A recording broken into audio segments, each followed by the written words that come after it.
پھر اس سرزمین میں علامہ اقبال جیسی شخصیت پیدا ہوئی ہے.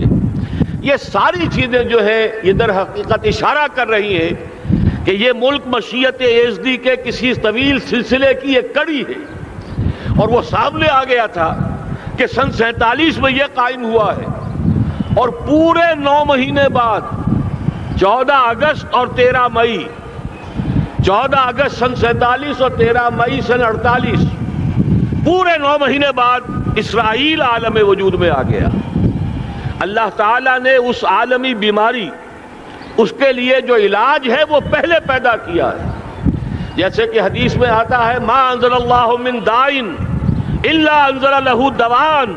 اللہ تعالیٰ نے کوئی بیماری ایسی نہیں اتاری کہ جس کا علاج بھی نہ اتار دیا ہو.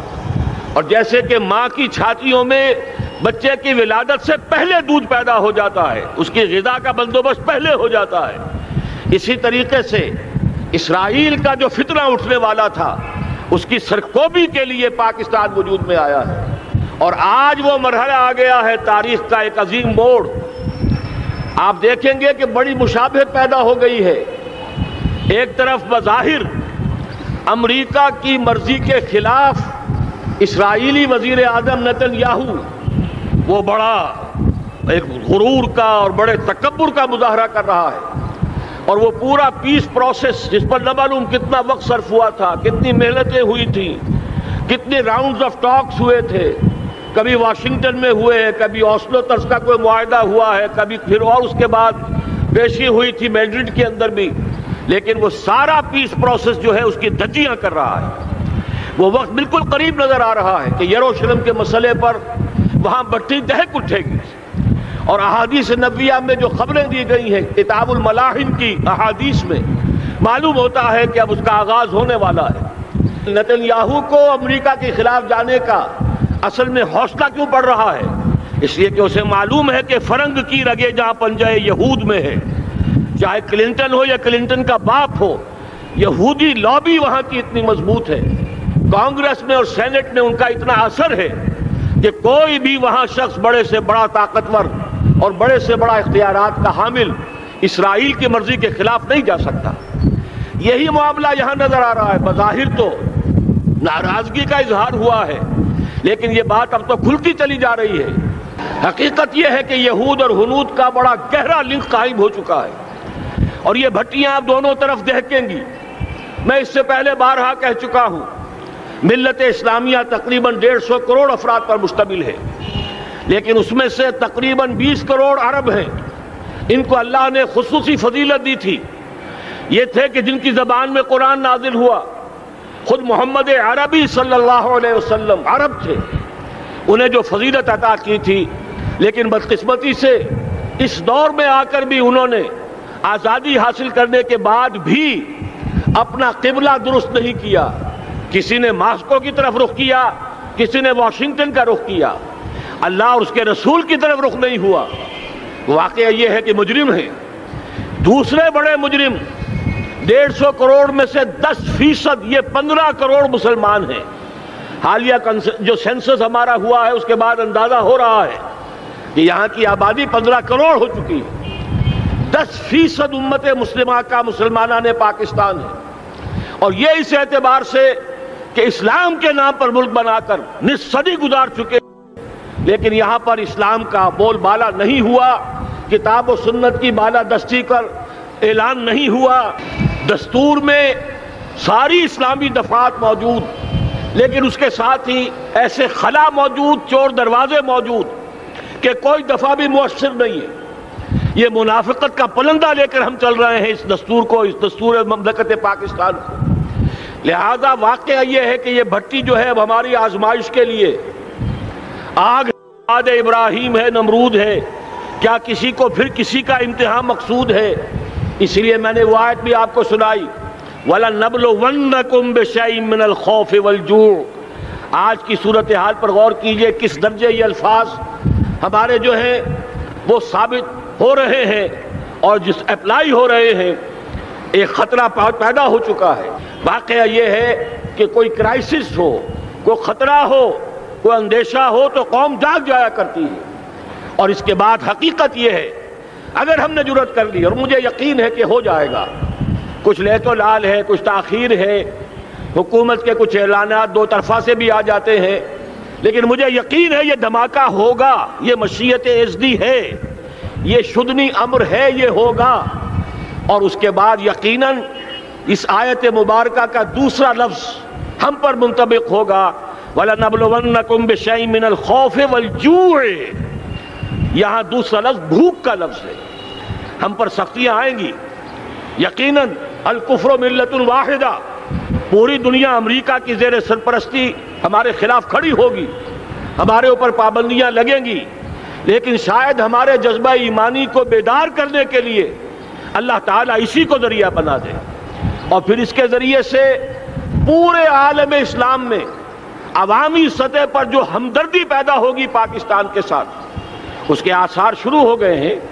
کبھی قطر کی طرف سے خبر آ رہی ہے، کبھی الاحرام کا جو ہے وہاں بات سامنے آ رہی ہے۔ معلوم ہو رہا ہے کہ جو بھی پبلک اوپینین ہے پورے عالم اسلام میں، اس کی وجہ کیا ہے؟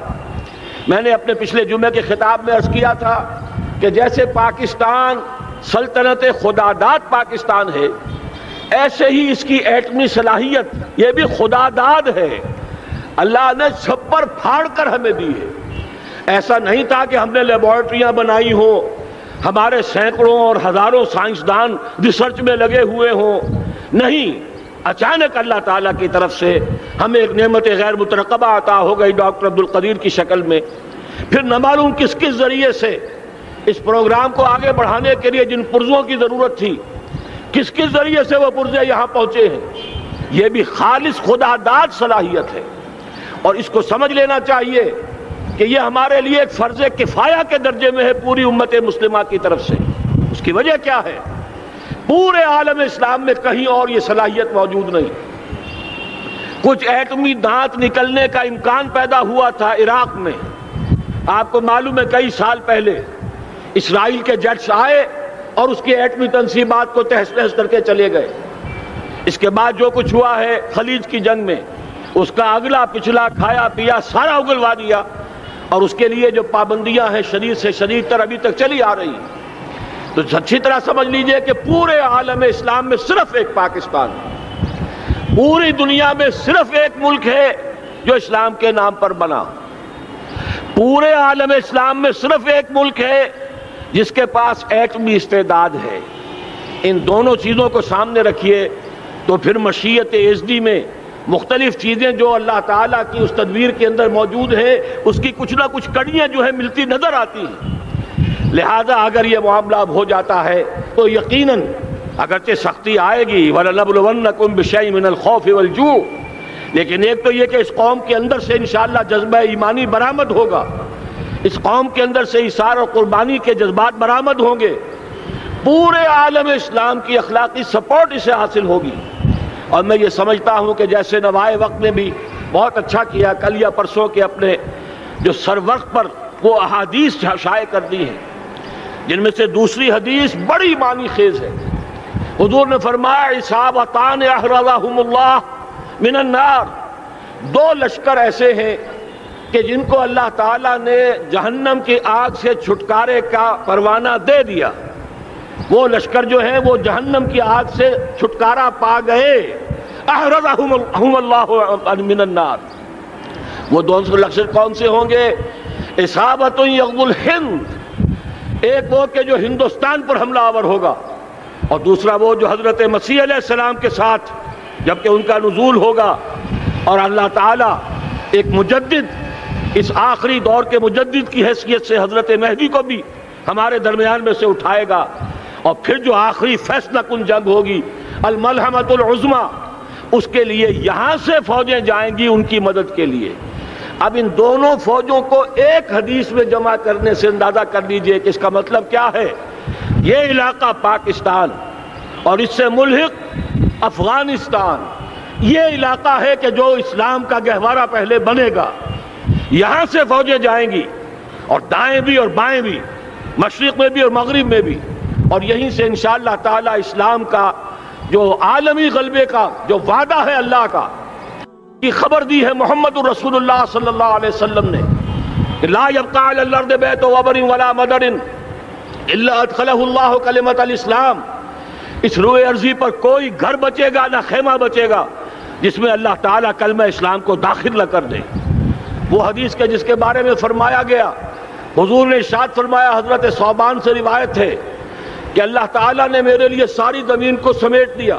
ان اللہ زوالی الارض فرأیت مشارقہا و مغاربہا، میں نے اس زمین کے سارے مشرق دیکھ لیے، سارے مغرب دیکھ لیے، لیکن یہ جان لو ان امتی سیبلغ ملکہا ما ظوی لی منہا، میری امت کی حکومت ان تمام علاقوں پر قائم ہو کر رہے گی جو پوری زمین کو لپیٹ کر مجھے دکھا دیے گئے۔ یہ وعدہ پورا ہونا ہے، اور اس وعدے کا نقطہ آغاز یہی سرزمین، اور جیسا کہ ہمیں افغانستان میں آثار نظر آ رہے ہیں، ایک خالص دینی مذہبی حکومت قائم ہو چکی ہے۔ افغانستان کا 80% علاقہ امن کا گہوارہ بن چکا ہے، علماء کی وہاں قیادت ہے اور حکومت ہے۔ یہ پاکستان اور افغانستان مل کر، جیسا کہ آپ کو یاد ہوگا میں نے جب تجویز پیش کی تھی کہ حکومت پاکستان فوراً تسلیم کرے